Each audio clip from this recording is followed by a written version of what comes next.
Hi everyone, good morning. मैं पंकज मौर्य, आप सबका स्वागत है आपके अपने यूट्यूब चैनल में। आज हम लोग देखेंगे टॉप 50 एमसीक्यूज पार्ट 9, जो कि आपके UP TGT, PGT, BPSC, TRF 4.0 के लिए वो ज़्यादा क्रूशियल होने वाला है। चलिए शुरू करते हैं आज का session. Let's start. Question number 401 very important question है टीजीटी के पॉइंट ऑफ व्यू से। In his essay on the tragedies of Shakespeare's argue that Shakespeare's play are more suited for reading than for stage representations. किसने कहा है अपने essay on the tragedies of Shakespeare में और तर्क किया है कि शेक्सपियर के प्ले वो मोर सुटेबल है पढ़ने के लिए, ना कि स्टेज रिप्रेजेंटेशन की अपेक्षा पढ़ने के लिए ज़्यादा सुटेबल है। किसका स्टेटमेंट है ये? विलियम शेक्सपियर का, जॉन मिल्टन का, फ्रांसिस बेकन का या चार्ल्स लैम्ब का? शेक्सपियर के जो प्ले हैं वो स्टेज रिप्रेजेंटेशन की अपेक्षा पढ़ने के लिए ज़्यादा उपयुक्त है। तो ये स्टेटमेंट है चार्ल्स लैम्ब का। करेक्ट आंसर हो जाएगा option D, Charles lamb. Charles Lamb ने स्टेटमेंट दिया है कि Shakespeare tragedies become another things on stage. जो शेक्सपियर की ट्रेजिडीज है वो दूसरी थिंग्स बन जाती है स्टेज पर, suggesting that the essence of the play is lost in the translation to performance। और जो शेक्सपियर के प्ले है वो अपना सार खो देते हैं ट्रांसलेशन में टू अ परफॉर्मेंस के दौरान। चार्ल्स लैम्ब क्रिटिसाइज, और चार्ल्स लैम्ब ने क्रिटिसाइज किया है नियम टेट का अडॉप्टेशन ऑफ किंग लियर। नियम टेट का अडॉप्टेशन ऑफ किंग लियर आया था, उसको भी क्रिटिसाइज किया और कहा है it was a mighty beast. Mighty beast बोला है tame for stage that Tate's happy ending. Tate ने जो हैप्पी एंडिंग दी है किंग लियर प्ले को, और इसमें फोकस डाला है कॉर्डेलिया ऐसा लवर के रूप में, और unnecessary and weekend place power. तो ये क्रिटिसाइज करके चार्ल्स लैम्ब ने कहा है नेहम टेट का अडॉप्टेशन ऑफ किंग लियर को लेकर ये क्रिटिसाइज किया है। Question number 402 in Shakespeare's modern critical convention often focus on themes of social class, gender roles, and the play's ambiguous ending, challenging the traditional view of happy resolution। Shakespeare के किस play की बात हो रही है? All well that ends well, as you like it, Hamlet या none? Modern critical conventions है, focus किया जा रहा है थीम ऑफ सोशल क्लास पर, जेंडर रोल्स पर, प्ले एम्बिगुअस एंडिंग पर, challenging the traditional view of a happy resolution. इसका करेक्ट आंसर हो जाएगा option A, all well that's ends well. Comment box में कमेंट करके बताइएगा all well that ends well का सोर्स क्या है। मैं 10 बार बता चुका हूँ इसका सोर्स। अब कमेंट बॉक्स में आप बताइएगा कि all well that ends well का सोर्स क्या है। Question number 403 in William Shakespeare's social satire used to critique the follies of love, pretentiousness of the code, absurdity of rigid social conventions, particularly through the characters, exaggerated behaviors, and pronouncements। किसकी बात हो रही है? All well that ends well की, as you like it, Hamlet, love silver lost की।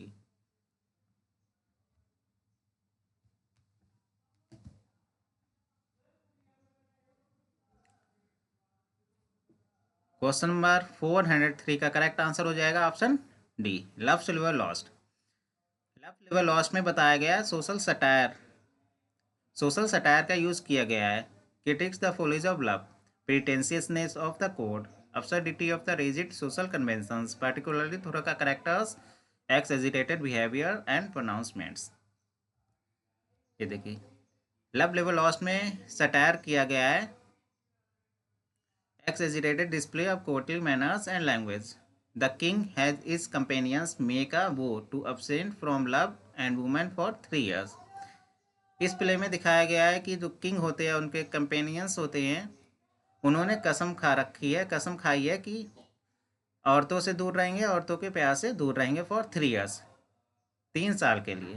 तो ये duration याद रखिए, 3 साल के लिए किंग और उनके कंपेनियंस हैं, उन्होंने कसम खाई है कि वो औरतों से दूर रहेंगे।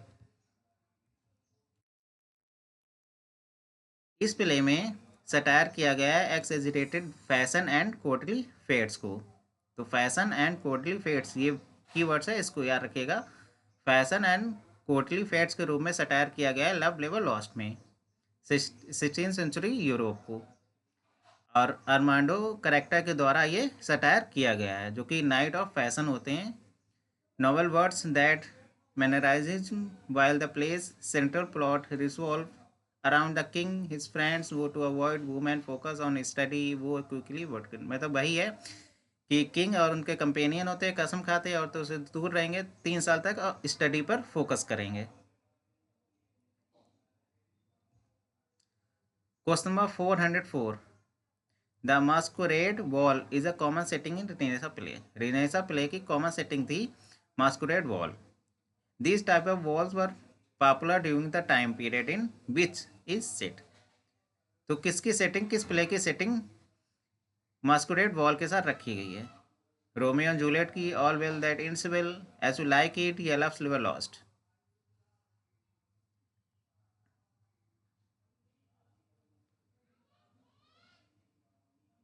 क्वेश्चन नंबर 404 का करेक्ट आंसर हो जाएगा option A, Romeo and Juliet.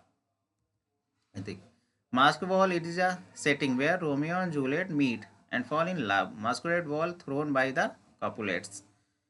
इसकी सेटिंग रोमियो और जूलियट में इसकी सेटिंग है जहाँ पे रोमियो और जूलियट मिलते हैं, प्यार में पड़ जाते हैं। मास्कुरेड वॉल होती है, ये फेंकी जाती है कैपुलेट फैमिली के द्वारा। एक्ट 1 सीन 5 का ये सीन है शेक्सपियर के प्ले रोमियो एंड जूलियट में। Romeo and his friends disguised with mask attend a party hosted by the Capulets. Romeo और उसके फ्रेंड होते हैं, छिपे होते हैं और अटेंड करते हैं पार्टी को जो कैपुलेट के द्वारा होस्ट की गई होती है। Question number 405, any short composition in pros and undertakes to discuss a matter, express a point of view, persuades us to accept a thesis on any subject or simply entertain is। किसकी बात हो रही है? Biography की, ऐसे की, autobiography की, overt की। जितने भी लिटरेरी टर्म्स हैं मैंने सिलेक्शन बैच में बताए हैं, जाके देखिए सिलेक्शन बैच में। इससे आप एम एच ओपरा में जितने भी लिटरेरी टर्म्स हैं सारे मैंने सिलेक्शन बैच में डिस्कस किए हैं, इसलिए सिलेक्शन बैच आपके लिए रामबाण है, जाके देखिए। इसका करेक्ट आंसर हो जाएगा ऑप्शन बी, ए से। Essay any short composition in prose that undertakes to discuss a matter, express a point of view, persuades us to accept a thesis on any subject और simply entertain. तो यहाँ पर ऐसे की बात हो रही है। क्वेश्चन नंबर 406, आपको बताना है कौन सा स्टेटमेंट करेक्ट है टेजिटी के लेकर। टेजिटी को लेकर कौन सा स्टेटमेंट्स करेक्ट है आपको बताना है, मतलब 4 है, कौन सा करेक्ट है कौन सा इनकरेक्ट है आपको बताना है करेक्ट वाला। पॉइंट 1 देखिए, it is representation of serious actions leading a joyous conclusion for tragic hero. The tragic hero will evoke both our pity and terror. The हमासिया becomes the reason of his demise। Agnosis in tragedy is reversal in his fortune for happiness to disaster।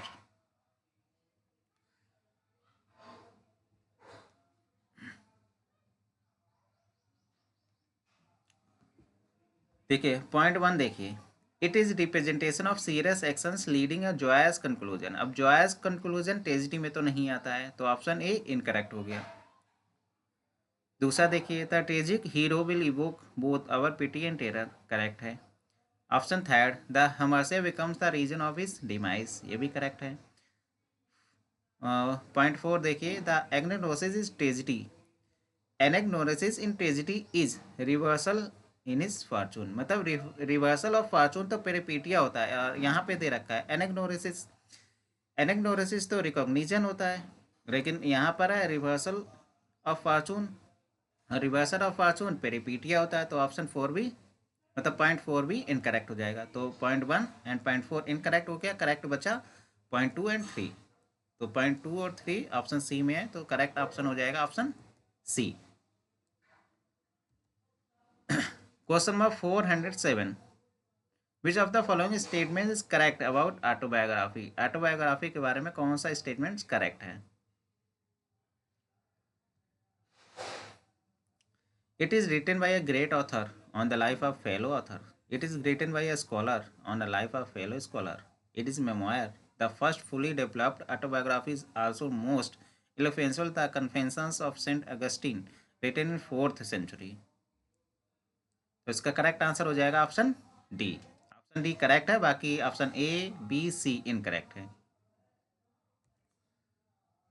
Autobiography biography को भी मैंने discuss किया है selection batch में, जाके देखिए वहां पर। Question number 408, which of the following is not a major characteristics of a ballet. आपको बताना है कौन सी कैरेक्टरिस्टिक्स नहीं है बैलेट की। It tells a story often will a musical accompaniment, it usually deals with a single episode, it is comic in nature, the story is told through dialogue and action.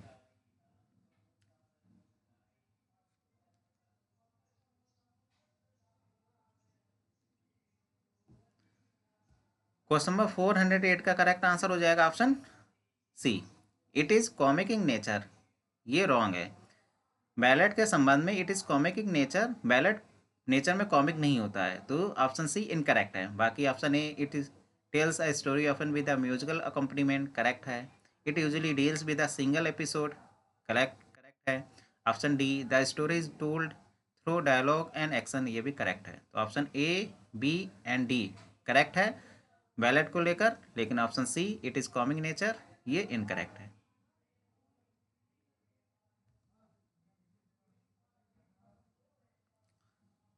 Which of the following authors has written the lines, ये line आपको बताना है किस author ने लिखी है। For fear of which hear this thou is unbred ere you were born was beauty is summer dead. John गाजवती की लाइन है, मिल्टन की है, विलियम शेक्सपियर की है, विलियम वर्ड्सवर्थ की है।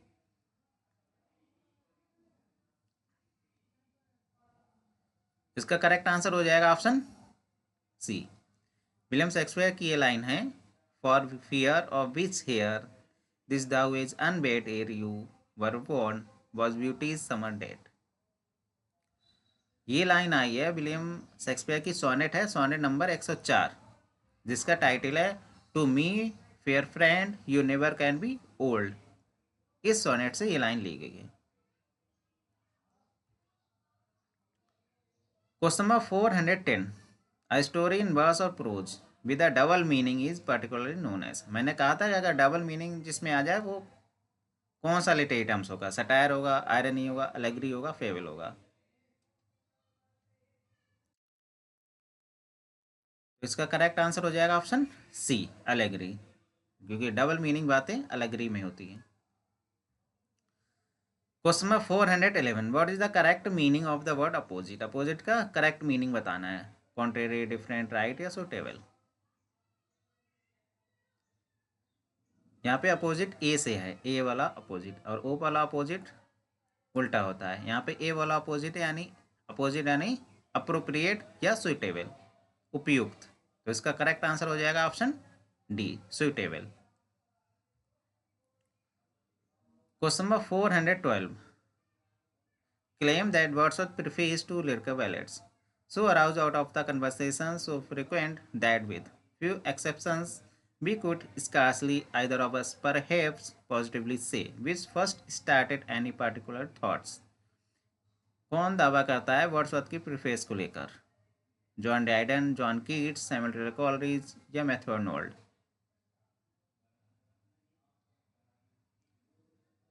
क्वेश्चन नंबर 412 का करेक्ट आंसर हो जाएगा option C, Samuel Taylor Coleridge दावा करते हैं वर्ड्सवर्थ की प्रीफेस को लेकर, कहते हैं so arose out of the conversation so frequent that with few exceptions we could scarcely either of us perhaps positively say which first started any particular thoughts. Question number 413, the statement I never cared a straw about the theory the preface were written at the request of Coleridge declared by, किसके द्वारा यह declared किया गया है? John Dryden, John Keats, Samuel Taylor Coleridge या William Wordsworth.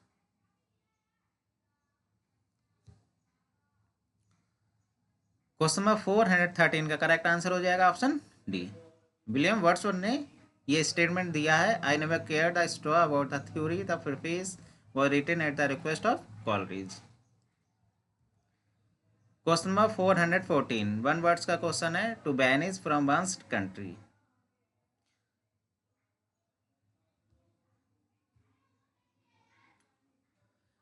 Repatriate, immigrate, immigrate या expatriate. Banish करना from one's country, अपनी कंट्री से बैनिश करना क्या कहलाता है? इसका करेक्ट आंसर हो जाएगा option D, expatriate. Question number 415 preposition fill करना है यहाँ पर। B divided the property several parts into, with, among या ऑफ।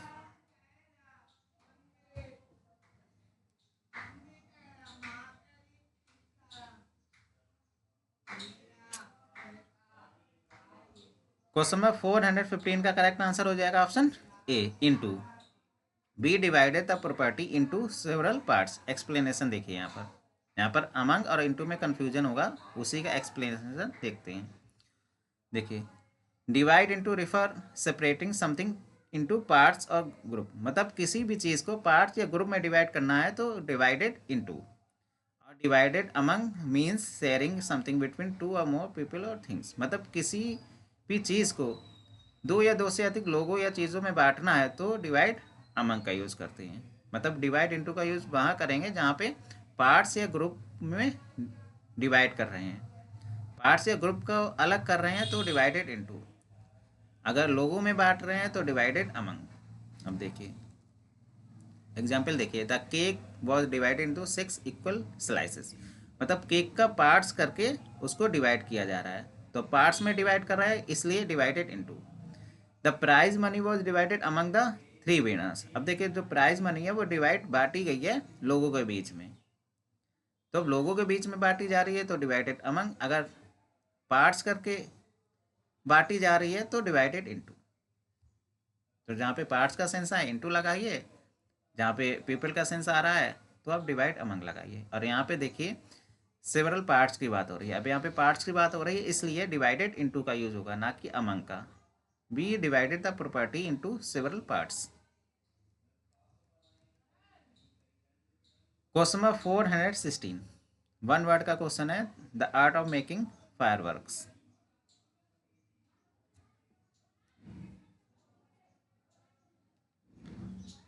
इसका करेक्ट आंसर हो जाएगा option A, pyrotechnics. Question number 417 common errors का क्वेश्चन है, किस पार्ट्स में एरर है? One must grab advantage of opportunities to talk with native speakers if you want to improve one's English.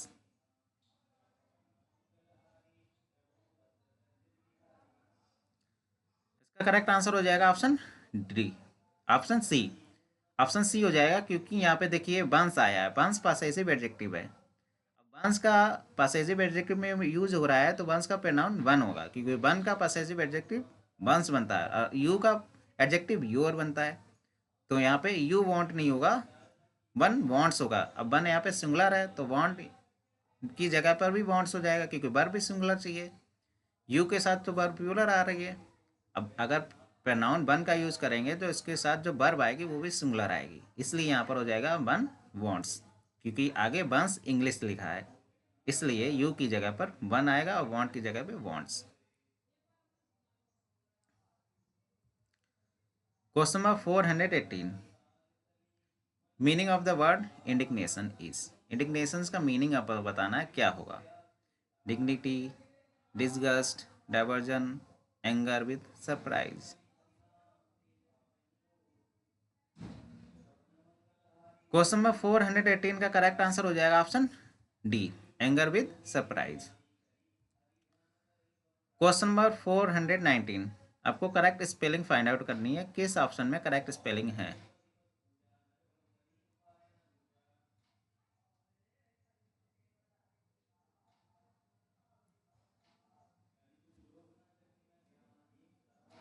Question number 419 का correct answer हो जाएगा option ए, fluffy. Fluffy यानी शराबी, drunken, FLUFF by, fluffy. Question number 420 the great artist movement Renaissance had its full impact on English literature in 15th century, 16th century, 18th century या 19th century?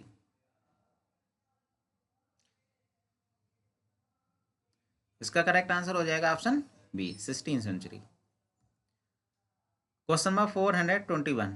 A dramatic monologue is a type of poem that contains. Dramatic monologue के बारे में कौन सा option correct है? A single speaker talking to himself, several speakers talking on one subject, one imaginary speaker talking to an imaginary audience, a single dialogue in a poem.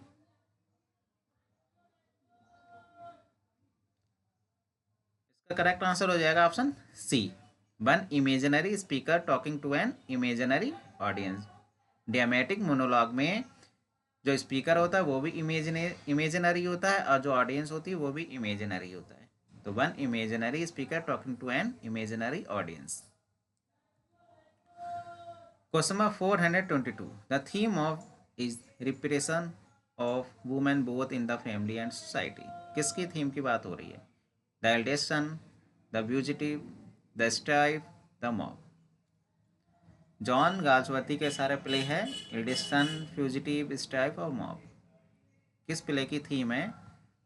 Repression of women both in the family and society.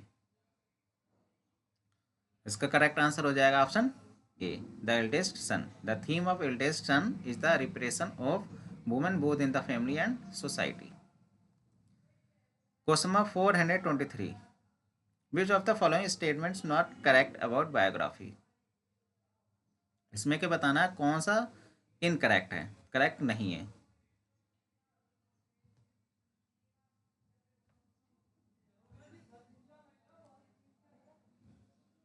इसका correct answer हो जाएगा option D. Biography is a later day genre and we find biographies in 20th century only. तो option D ये incorrect है. बाकी option A, B, सी ये biography के characteristics है. It is the history of particular men's life.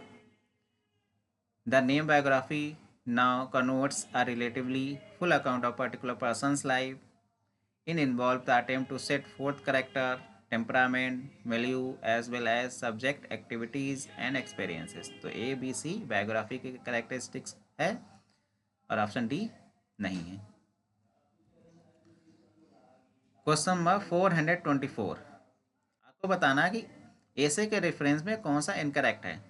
एक incorrect है, बाकी 3 करेक्ट होंगे. ऑप्शन ए देखिए. The essay differ from a treatise, dissertation in its lack of presentation to be a systematic and complete exposition. Option B. An essay primary discuss its subject in non-technical fashion. Option C. The essay discusses its subject with the liberal use of such device as anecdotes, stacking illustrations, and humor to arguments its appeal. Option D देखिए. The formal essay is relatively personal. तो इसका correct answer हो जाएगा option D.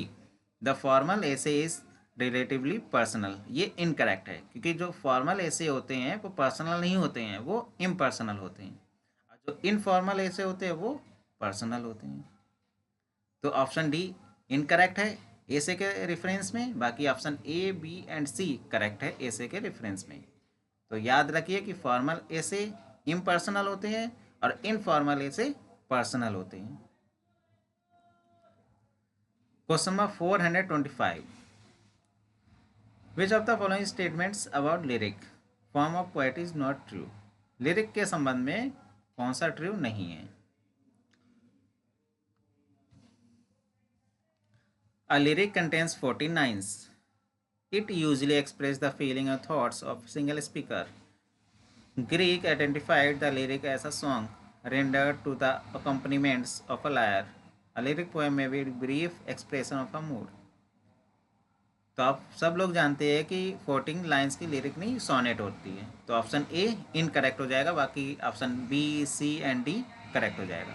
तो option ए इसका correct answer हो जाएगा. A lyric contains 14 lines. Question number 426, इसमें के आपको बताना है 4 ऑप्शन में कौन सी पेस्टोरल एलर्जी नहीं है। Astrophel, Lycidas, Thyrsis, elegy written in, country churchyard.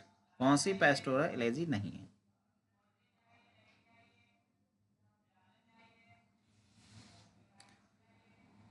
Question number 426 का करेक्ट आंसर हो जाएगा option D, allergy written in, country churchyard. ये पेस्टोरल एलर्जी नहीं है। बाकी एस्ट्रोफेल, लाइसिडास, थायरिसिस ये पेस्टोरल एलर्जी है। इसका एक्सप्लेनेशन मैंने लास्ट सेशन में दे चुके हैं, जिसने ना देखा हो जाके देख लीजिएगा।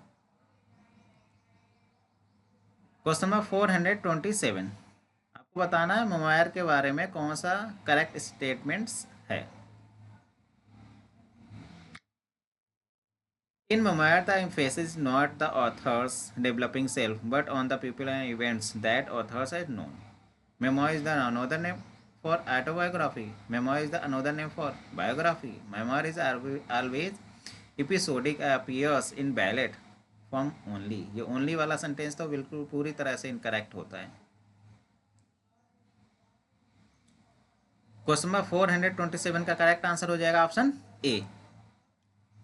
A, B, C, D ये मेमोयर के संबंध में इनकरेक्ट है, और ऑप्शन ए ये करेक्ट है मेमोयर के संबंध में। देखिए, in memoir the emphasis is not the author's developing self. Memoir में ऑथर्स की डेवलपिंग सेल्फ के बारे में फोकस नहीं किया जाता है, बल्कि on the people and events, जो पीपल है उनके इवेंट्स के बारे में जो ऑथर्स जानते हैं उनके बारे में मेमोयर में बताया जाता है। तो ऑप्शन ए करेक्ट हो जाएगा। In memoir the emphasis not on author's developing self but on the people events that the authors has known. बाकी बी, सी, डी ये इनकरेक्ट हो जाएंगे। Question number 428, Astrophel by Edmund Spenser is pastoral elegy mourning the death of. Spenser ने एक pastoral elegy लिखी थी एस्ट्रोफेल, किसकी death पर लिखी थी। Philip Sidney, W Yeats, PB Shelley या नन।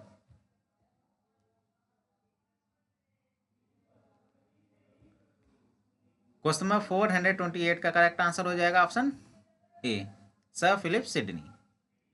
फिलिप सिडनी की डेथ पर स्पेंसर ने पेस्टोरल एलर्जी लिखी थी एस्ट्रोफेल।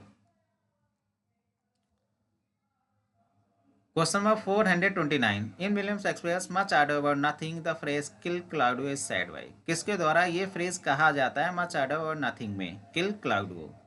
बेनिडिक्ट, हीरो, क्लाउडियो या बीट्राइस। ये करेक्टर भी याद रखिए, ये करेक्टर किस प्ले में आए। सारे character much ado about nothing में आए हैं। इसका करेक्ट आंसर हो जाएगा ऑप्शन डी, बीट्राइस ने कहा है किल क्लाउडियो। बीट्राइस ने बेनिडिक्ट से ये फ्रेज बोला है kill Claudio. Question number 430, I rather hear my dog bark at a crow than a man swear he loves me. किसका स्टेटमेंट है। विलियम शेक्सपियर का, विलियम वर्ड्सवर्थ का, जॉन मिल्टन का, या जॉन गाल्सवर्थ का। एक मैन जो कसम खाता है कि वह प्यार में है, उसकी अपेक्षा मैं ये सुनना पसंद करूंगा कि मेरा कुत्ता क्रो पर भौंक रहा है। तो ये स्टेटमेंट है विलियम शेक्सपियर का। करेक्ट आंसर हो जाएगा ऑप्शन ए, मच एडो एवर नथिंग में ये स्टेटमेंट दिया है। Question number 431, De Doctrina Christiana which translate on Christiana doctrine or on Christian teaching is and written by John Milton. John Milton के द्वारा ये लिखा गया है डी डॉक्ट्रिना क्रिस्टीना। ये है क्या, सोनेट है, थियोलॉजिकल ट्रीटाइज है, इलेजी है, या ओड है। इसका करेक्ट आंसर हो जाएगा ऑप्शन बी, ये एक थियोलॉजिकल ट्रीटाइज है। ये कंपोज हुई थी 1655-1660 के बीच में। Milton never completed it, complete नहीं करी थी इसको। Unfinished manuscript discovered in the public record office in London इन 1823। उसकी अनफिनिश्ड मैन्युस्क्रिप्ट मिली थी 1823 में पब्लिक रिकॉर्ड ऑफिस में लंदन में। ट्रांसलेट किया था इसको लैटिन से इंग्लिश में बाय चार्ल्स समनर के द्वारा। अब पब्लिश करवाया 1825 में ऐसा ट्रीटाइज ऑन क्रिश्चियन डॉक्ट्रिना के रूप में। तो पब्लिश हुई 1825 में, 1655 और 1660 के बीच लिखी गई है, कंप्लीट नहीं हुई है, अनफिनिश्ड मैन्युस्क्रिप्ट मिली है, इसको ट्रांसलेट करा है इंग्लिश में चार्ल्स समनर के द्वारा। Question number 432, the history of Britain unfinished prose work by Milton published in. Published बताना है कब हुआ था, 1672, 1674, 1670, 1671 या 1668।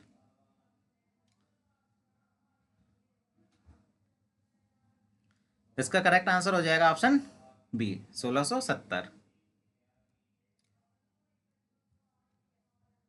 मिल्टन ने इस वर्क की शुरुआत की थी 1649 के आसपास। 4 बुक्स इसकी कंप्लीट हो गई थी इन अ फर्स्ट फेज में। उसके बाद कंटिन्यू रखा 1650 के आसपास, 1650s में।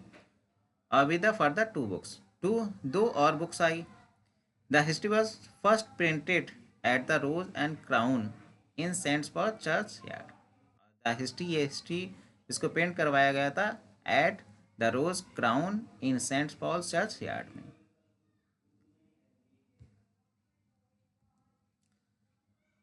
Question number 433, an apology for a pamphlet was published by, किसके द्वारा ये पब्लिश किया गया था 1642 में? विलियम शेक्सपियर के द्वारा, विलियम वर्ड्सवर्थ के द्वारा, जॉन मिल्टन के द्वारा या जॉन गाल्सवर्थी के द्वारा? तो इसका करेक्ट आंसर हो जाएगा ऑप्शन सी, जॉन मिल्टन के द्वारा इसको पब्लिश करवाया गया था 1642 में।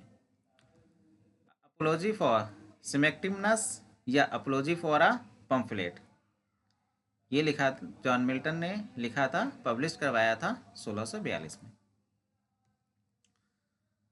Question number 434, on Shakespeare composed in 1623, it was Milton's first published poem in English in the line epigram. कितने लाइन की ये एपिग्राम की पोएम है ऑन शेक्सपियर जो कंपोज हुई थी 1630 में? 14 लाइन, 18 लाइन, 16 लाइन या 19 लाइन? इसका करेक्ट आंसर हो जाएगा option C 16 line. 16 line epigram की ये पोएम है, कंपोज हुई है 1630 में। अब पब्लिश हुई है सेकंड फोलियो, विलियम शेक्सपियर का सेकंड फोलियो आया था 1632 में, उसमें इसको पब्लिश करवाया गया था। इसलिए कंपोज हुई 1630, पब्लिश हुई 1632। Question number 435, on the death of the fair infant dying of a cough, written by, किसके द्वारा लिखा गया? शेक्सपियर, वर्ड्सवर्थ, मिल्टन या गाल्सवर्थी?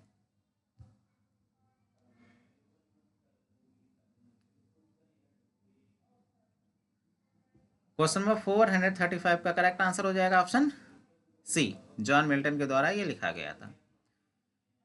जॉन मिल्टन ने अपना ये वर्क लिखा था अपनी नीज एनी फिलिप्स की कमेमोरेट्स, उनकी याद में लिखा था, जो 2 साल की एज में ख़त्म हो गई थी, मर गई थी।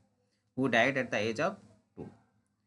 मिल्टन्स की नीज थी एनी फिलिप्स, 2 साल की अवस्था में ख़त्म हो गई थी, उनकी याद में इन्होंने ये पोएम लिखी है। This poem was Milton's first publish poem in English. O fairest flower no sooner blown but blasted, soft silken primrose fading timeless lie, ये इस पोएम की ओपनिंग लाइन है। तो कीवर्ड याद रखिए, no fairest, no fairest flower no sooner blown but blasted, ये line आप याद रखिएगा। Question number 436, another early poem, एक और उनकी अर्ली पोएम थी लैटिन्स में, quintum Novembris on the 5th of November, which composed in 1626 at Cambridge. किसकी पोएम की बात हो रही है? शेक्सपियर की, वर्ड्सवर्थ की, मिल्टन की, गाल्सवर्थी की? तो ये भी मिल्टन की बात हो रही है। करेक्ट आंसर हो जाएगा option C, John Milton. The poem celebrate the anniversary of the failed gunpowder plot of 1605। तो गन पाउडर प्लॉट ऑफ 1605 का कौन सेलिब्रेट करता है, कौन सी पोएम सेलिब्रेट करती है anniversary of the failed gunpowder plot of 1605? तो on the 5th of November celebrate करती है।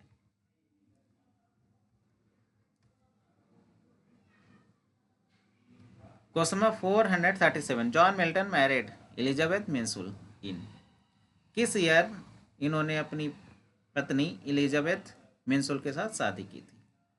1642, 1656, 1663 या 1658? क्वेश्चन नंबर 437 का करेक्ट आंसर हो जाएगा ऑप्शन सी, 1663 में एलिजाबेथ मिंसुल के साथ शादी की थी। एक्सप्लेनेशन देखिए, मिल्टन ने मैरिड की मैरी पॉवल के साथ, जो कि इनकी फर्स्ट वाइफ थी 1642 में, जिनसे 4 बच्चे हुए थे। मैरी पॉवल से 3 डॉटर सर्वाइव टू अडल्टहुड, लेकिन 3 डॉटर तो थी वही सर्वाइव कर पाई थी अडल्टहुड को। After Mary Powell death, Mary Powell की डेथ के बाद उन्होंने शादी की कैथरीन वुडकॉक से 1656 में। इनकी भी डेथ हो गई 1658 में। Shortly given birth to a child who also died, मतलब बर्थ चाइल्ड को बर्थ कराने के दौरान इनकी मौत हो गई थी और साथ में बच्चे की भी हो गई थी।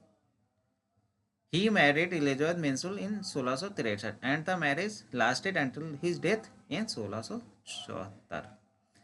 जो लास्ट यानी तीसरी शादी इन्होंने की थी एलिजाबेथ मिंसुल के साथ 1663 में, इनकी डेथ तक रही।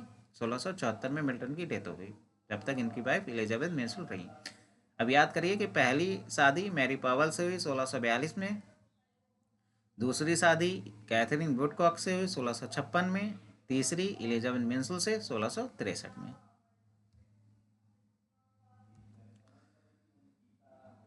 Question number 438, he traveled through the France and Italy where he met influential intellectual like Galileo।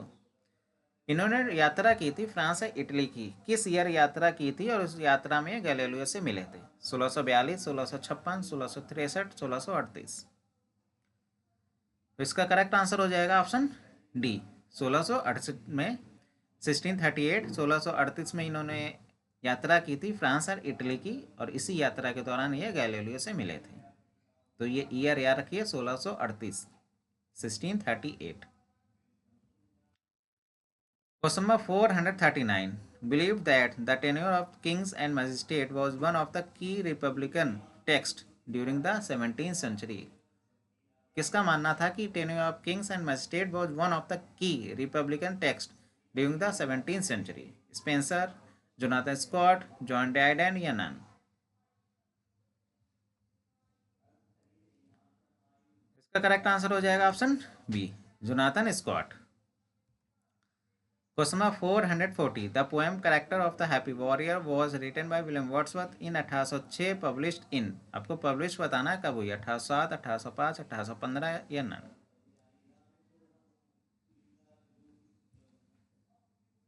Question number 440 का करेक्ट आंसर हो जाएगा option A, 1807। Character of happy warrior William Wordsworth ने लिखी थी 1806 में और पब्लिश करवाई थी 1807 में। Wordsworth composed Character of the Happy Warrior following the death of Horatio Nelson at the Battle of Trafalgar in 1806। Question number 441, the phrase that every man in arms should wish to be in the second line of, very important line है ये, second line है, किस work की second line है? Il Penseroso, Character of the Happy Warrior, The Thorn, El Allegro। Question number 441 का correct answer हो जाएगा option B, character of the happy warrior की सेकंड लाइन है, that every man in arms should wish to be. O misery O woe is me O misery is a line from, ये line किस poem से ली गई है? Il Penseroso, character of happy warrior, the thorn, L'Allegro. Question number 442 का correct answer हो जाएगा option C, the thorn की ये लाइन है, याद रखिएगा। द थॉर्न में 2 करेक्टर आए हैं, उन 2 करेक्टर के नाम कमेंट बॉक्स में कमेंट करके बताइएगा कौन से 2 करेक्टर आए हैं। द थॉर्न पोएम लिखी गई है वर्ड्सवर्थ के द्वारा, पब्लिश कराई है 1798 में। Question number 443, Wordsworth first poem in lyrical ballads was publish in 1798, first edition of the collection. आपको बताना है कि वर्ड्सवर्थ की फर्स्ट पोएम बतानी है जो लिरिकल बैलेट्स में पब्लिश हुई थी, मतलब लिरिकल बैलेट की फर्स्ट पोएम बतानी है जो वर्ड्सवर्थ के द्वारा लिखी गई थी। Lines left upon a seat in a yew tree which stands near the lake of Athfate, the female vagrant, Goody Black and Harry Gill या नन? कौन सी फर्स्ट पोएम है वर्ड्सवर्थ की? इसका करेक्ट आंसर हो जाएगा option A. Lions lived upon a seat in a yew tree with stands near the lake of Ithwet। ये first poem है लेकर बैलेट्स की, जो कि वर्ड्सवर्थ के द्वारा लिखा गया है। Question number 444, alas the gratitude of man hath oftener left me mourning is a line from. ये लाइन किस पोएम से आई है? Simon Lee, the old huntsman, correct of happy warrior, the thorn.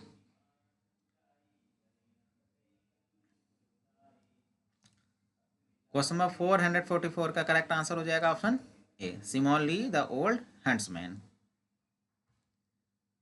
William Wordsworth के द्वारा ही लिखा गया है ये, Simon Lee the old huntsman. Question number 445, the kitten at play written bye.